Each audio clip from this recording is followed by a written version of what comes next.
Book 94 of 2019 was Nothing to Envy by Barbara Demick. So this book was about North Korean defectors, so people who had been in North Korea and had managed to get out of there. So it follows the lives of kind of like 6 people across 15 years. It's funny actually because as I was reading it, it really reminded me of a lot of kind of dystopian literature that I've read. So for example, it reminded me very much of George Orwell's 1984, particularly the aspects that were described where people kind of within the totalitarian regime of North Korea were not allowed to kind of have their own thoughts about what was going on. So, you know, if there was any kind of disagreement with how things were being run, you'd basically just be taken away and killed. You would get reported by the people that were around you. So there was one example of a person that was in the book who was really scared about saying anything and the neighbours hearing, because they would just, you know, anybody could report you and then that's it, you'd be done for. And it kind of reminded me of Orwell's like thought crimes and you know, they do come for you and then torture you. And it got me thinking about that. And then it reminded me as well of We by I can never remember how to say his name. I want to say Ramachandra, but I don't think that's right. That's a psychologist, neurologist guy. It's not him. It's a Russian name.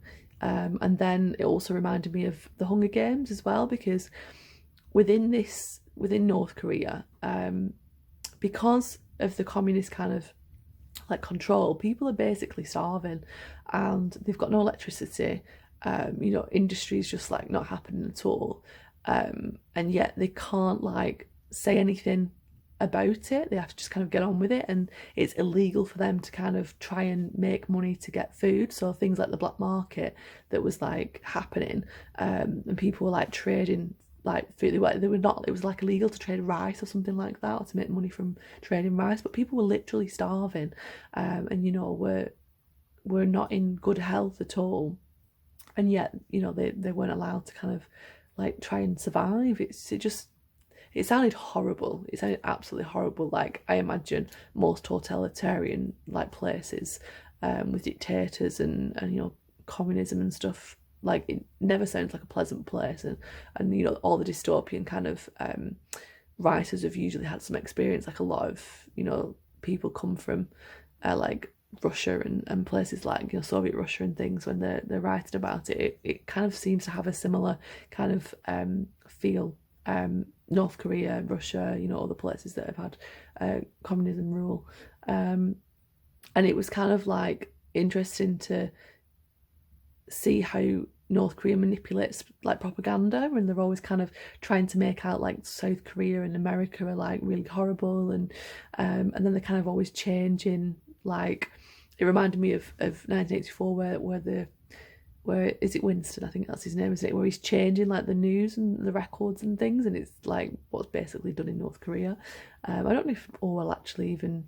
I mean, did he have experience? I don't even know if he had experience of like or knew a lot about, was like knowledgeable about North Korea, maybe, because it just seemed very similar. And I was like, you know, like he's completely taken. Like when I first read 1984, I wasn't very aware of like politics and other countries and things, because it's a very long time ago, and so I was like, whoa, this is like really like disturbing and whatever, but it's actually real life. It's happening in places in the world. It's funny to think of it like that. But yeah, what I was about to say then is that they also kind of like parade like the healthiest people to onlookers from other countries to kind of say like, you know, the regime is working and everything's great, and that, you know, only like the people that wouldn't defect, you know, get shown to outsiders.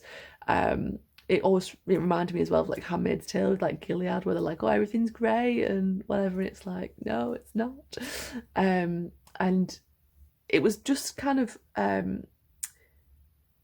harrowing to kind of listen to the people, or the story of the people who were kind of saying, you know, everyone was starving, and yet the dictators were just kind of not accepting humanitarian aid, or when the humanitarian aid was coming in, it was coming from the places that the propaganda were saying were the bad places. And so it was kind of just like, how could, the people in there obviously knew that it wasn't great and they wanted to get out and whatever, but they were just stuck there. And it's horrible to think that there's people suffering like that in a place like North Korea and nobody's doing anything about it. No one's saving them or anything, because obviously you can't, like, because of politics, and they have weapons of mass destruction and all that kind of stuff. So it's kind of like, it reminded me of the whole kind of Handmaid's Tale Gilead thing, where people kind of like say, oh well, it wouldn't happen because people are going there and sort it out, and it's like, well, no, they wouldn't, because they don't currently, so why would they? So I found the book really, really insightful, because it gave me that kind of window into North Korea and what it's potentially like. Obviously these are stories from defectors, so they're going to be kind of biased in that way anyway, but obviously, why would they lie? Like, they're not in North Korea anymore, and they're talking about their experiences, which I'm sure were kind of like, some of them are horrendous, they're horrible. I found, though, that when I was listening to the book, that the narration was quite poor, and because it was quite poor, I couldn't really decide whether or not that was the reason why I wasn't too thrilled with it, or the writing was quite underwhelming. Like, a lot of the things that are described are probably quite harrowing and quite, like I said before, like, it's horrible to think about them living like that, but it didn't hit me emotionally. I had no emotional reaction to it.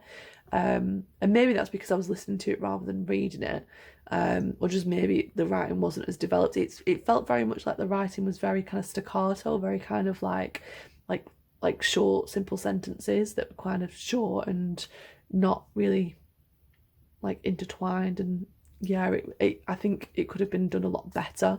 But obviously it's more of a kind of like description of what they went through rather than a fictional story, so like maybe that's kind of why. But for that reason I didn't really like it as much as what I probably would have done if it was written a bit better.